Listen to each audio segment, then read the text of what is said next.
গত 5 বছরে মালদা বিধানসভায় উন্নয়ন থমকে গিয়েছিল। এবার এই বিধানসভায় জোড়া ফুল ফুটবে। বুধবার ভোট প্রচারে কর্মী সভায় কার্যত এমনটাই দাবি করলেন মালদা বিধানসভা তৃণমূল প্রার্থী লিপিকা বর্মন ঘোষ।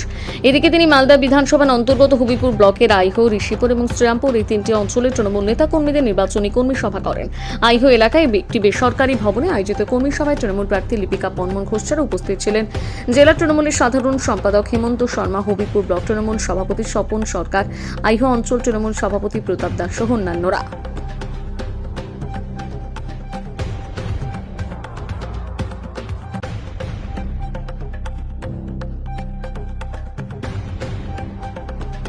কি কর্মসূচি করলেন আজকে?